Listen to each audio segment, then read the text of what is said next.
Hello everyone, it is great to be with you, and I'm especially excited today because I'm going to share with you some new products. Now the first product I'm going to share with you, I'm sure that you're already familiar with. You've probably used it in a variety of different ways. It's Citronella essential oil.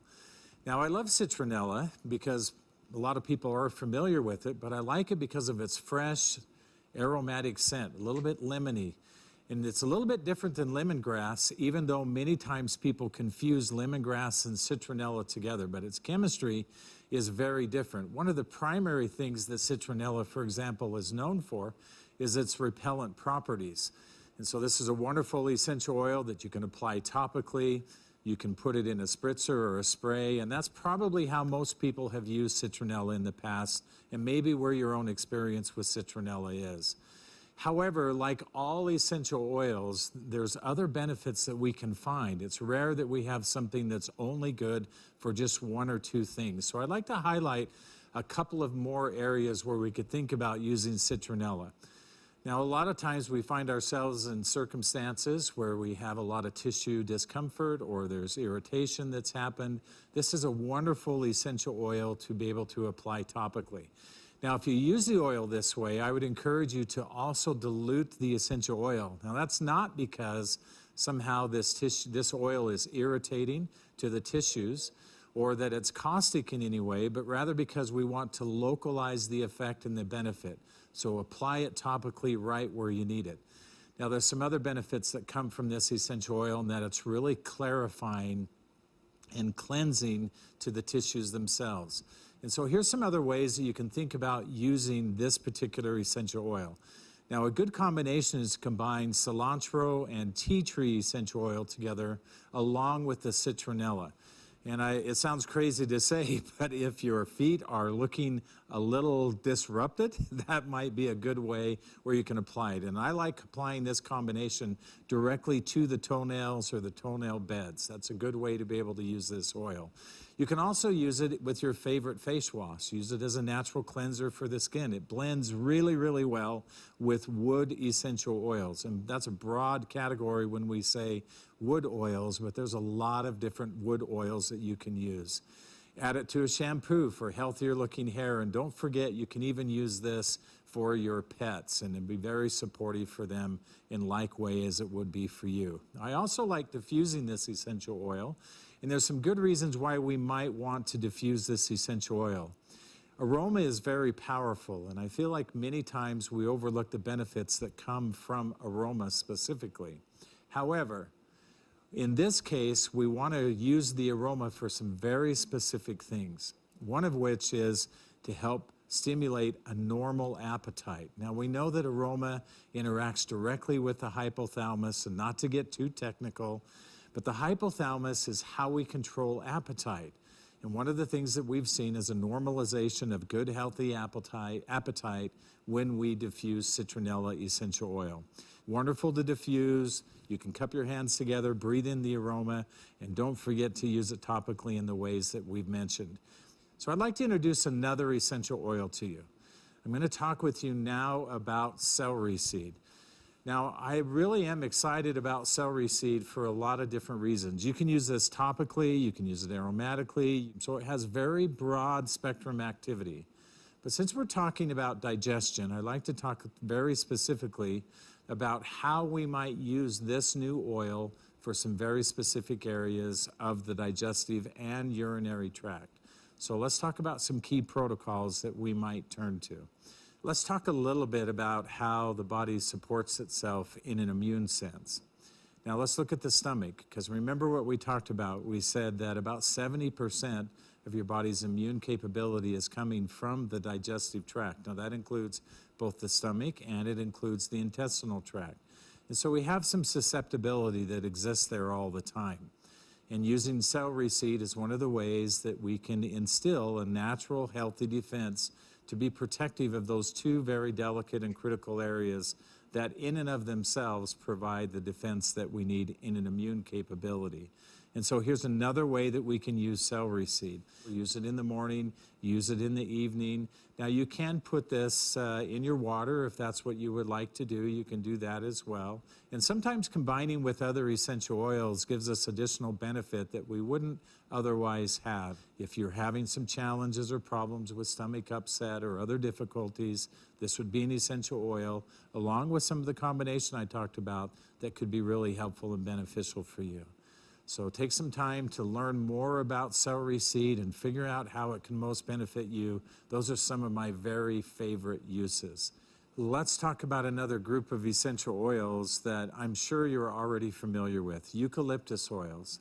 Now, eucalyptus aren't new. They're not something that we're unfamiliar with, and you probably have lots of experience with eucalyptus oils. Everyone knows, for example, eucalyptus oils are wonderful for respiratory support. And even though there's several different species of eucalyptus oils, in general, there's only 3 that primarily are utilized within the essential oils and the essential oil community as a whole. And so let's talk about those just briefly.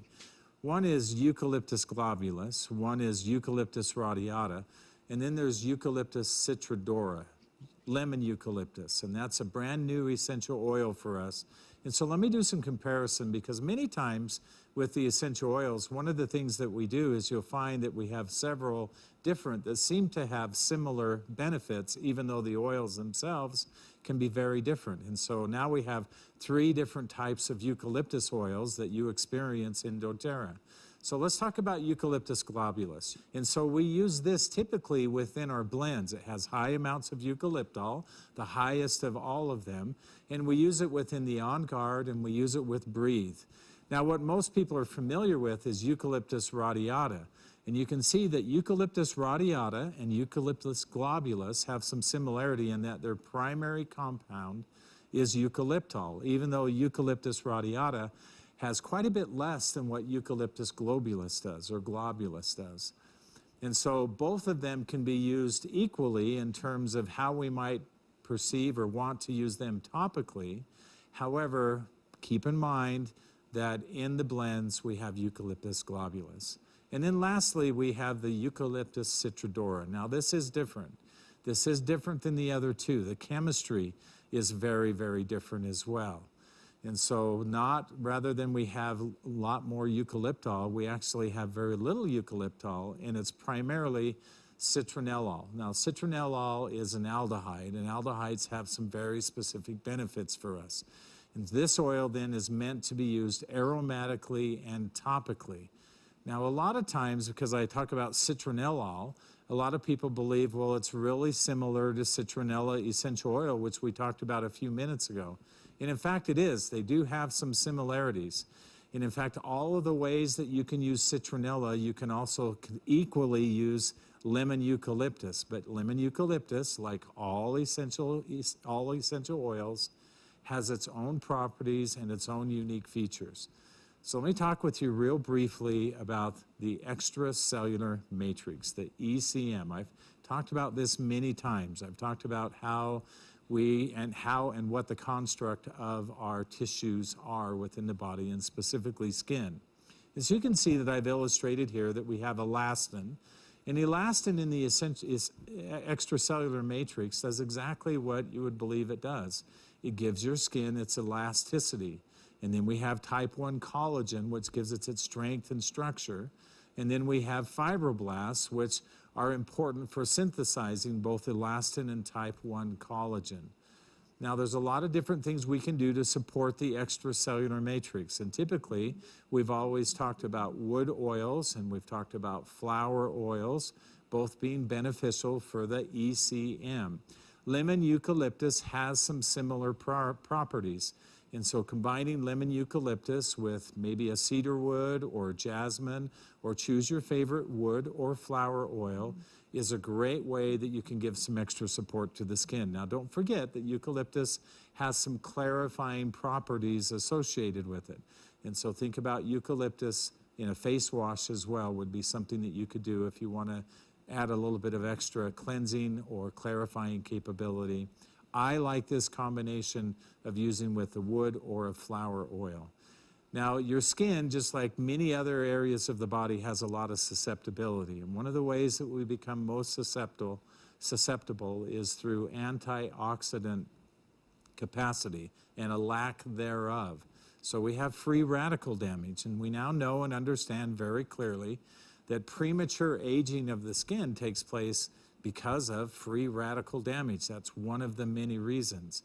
Now, a couple of years ago, we introduced to you Yarrow Palm, and one of the key features in Yarrow Palm was the pomegranate oil itself, which is a specialized form of conjugated linoleic acid.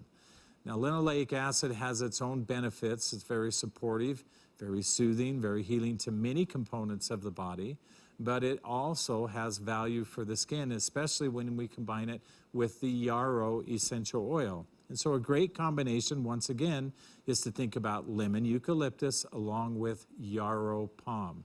So apply it topically, use it for its protective qualities in an antioxidant capacity. The more we can protect the skin, the healthier the skin remains. Now, there's some other things you can do with lemon eucalyptus.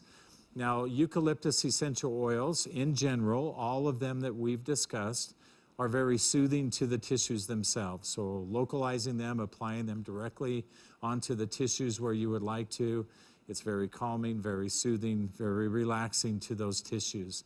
Uplifting to the mood, lemon eucalyptus has a nice lemony scent, lemony aroma. It's a little bit different than the other two eucalyptus oils that we mentioned. And also combining it with a citrus or combining it with a mint essential oil is an excellent way to be able to take advantage. I hope you enjoy all of these essential oils. I'm looking forward to seeing all of you in the future. Have a wonderful, wonderful day.